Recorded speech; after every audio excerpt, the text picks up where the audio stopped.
Assalomu alaykum aziz yurtdoshlar, kanalimizga xush kelibsiz deb yangi video roligini boshladik. Yangi video roligini boshlashdan oldin do'stlar, kimda kim kanalga obuna bo'lmagan bo'lsa, obuna bo'lib, bittadan like tugmasini bosib qo'yishingizni so'rab qolamiz.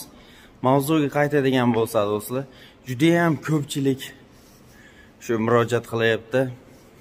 Aka, biz Sberbank kartamiz qulflanib qoldi, endi nima qilishimiz kerak? Sberbank kartamiz qulflanib qoldi, uka, endi nima qilishimiz kerak? Biz promoy endi bu Rossiyadan deportib ketdimi degan savollar WhatsApp, Telegram gruppalardan juda ko'p kelyapti do'stlar.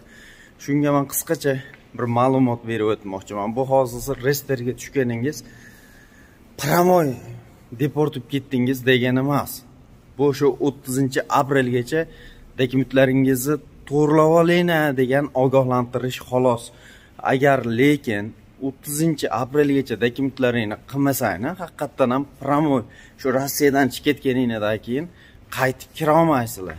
Deport bo'lganingizda 100% bo'ladi. Shuning uchun do'stlar 30-aprelgacha srok qo'yildi. Granitsaga borib kirdi chiqdi qilib dokumentinglarni qilib, xohlayman shu migratsion sentrlarga borib o'zinglarni dokumentinglarni qilib olishinglarni so'rab qolaman do'stlar. Ha, qo'rqmas ekanmiz, xotirjam bo'lar ekanmiz. Ha, bu deport emas ekan deb yurmayni. 30-aprelga ham ozgina muddat qoldi do'stlar. Shuning uchun imkon qadar tezlatib o'z dokumentinglarni qilib olishinglarni so'rab qolaman. Sog' bo'linglar, salomat bo'linglar. Shu videoga like bosib tarqatib qo'yinglar.